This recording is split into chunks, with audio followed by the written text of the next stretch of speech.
আসসালামু আলাইকুম। আন্তর্জাতিক দুনিয়া চ্যানেল থেকে আমি এমডি দেলওয়ার হোসেন আজকে আরেকটা আপডেট নিয়ে আপনাদের মাঝে হাজির হয়েছি।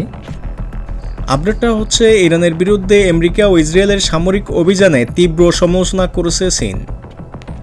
চীন কিছুক্ষণ আগে স্পষ্টভাবে জানিয়েছে তারা ইরানের সার্বভৌমত্ব ও নিরাপত্তার পক্ষে আছে। চীনের রাষ্ট্রীয় গণমাধ্যম খবরে বলা হয়েছে চীনের পররাষ্ট্রমন্ত্রী ওয়াং ই ফোনে কথা বলেছেন ইরানের পররাষ্ট্রমন্ত্রী আব্বাস আরাকচির সঙ্গে। সেখানে তিনি চীনের অবস্থা পরিষ্কার করেন। ওয়াং ই বলেন, চীন ও ইরানের মধ্যে দীর্ঘদিনের বন্ধুত্ব সম্পর্ক রয়েছে, তাই ইরানের সার্বভৌমত্ব, নিরাপত্তা, আঞ্চলিক অখণ্ডতা এবং জাতীয় মর্যাদা রক্ষা চীন পূর্ণ সমর্থন দিবে। তিনি আরও বলেন, ইরানের বেদ অধিকার ও স্বার্থ রক্ষা সবসময় পাশে থাকবে বেইজিং। চীন আমেরিকার এই সামরিক অভিযানকে জঙ্গলের আইনের সাথে তুলনা করেছেন। অর্থাৎ শক্তিশালী দেশগুলো যদি বল প্রয়োগ করে দুর্বল দেশের উপর হামলা চালায় তাহলে আন্তর্জাতিক আইন কূটনীতির মূল্য থাকে না, এমনটা বোঝাতে চেয়েছে চীন। পাশাপাশি চীন আমেরিকা ও ইসরায়েলকে অবিলম্বে সামরিক অভিযান বন্ধ করার আহ্বান জানিয়েছে।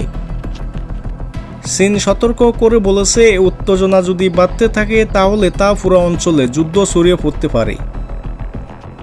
এতে বিশ্ব নিরাপত্তা এবং অর্থনীতির উপর মারাত্মক প্রভাব পড়বে। চীন এমন সময় এই মন্তব্যটি করেছে যা ইরানের জন্য অত্যন্ত গুরুত্বপূর্ণ। দেখুন, চীন বিশ্বের অন্যতম শক্তিধর দেশ। তারা যদি প্রকাশ্য ইরানের পাশে দাঁড়ায় তাহলে মধ্যপ্রাচ্যে ভূরাজনীতির নতুন সমীকরণ তৈরি হতে পারে। এতে আমেরিকা, ইসরায়েল ও তাদের মিত্রদের সঙ্গে উত্তেজনা বাড়ার সম্ভাবনা অনেক বেশি রয়েছে। সব মিলিয়ে পরিস্থিতি এখন খুব সংবেদনশীল অবস্থায় রয়েছে।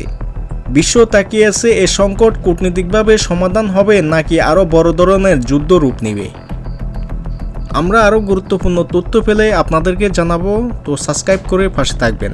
আসসালামু আলাইকুম।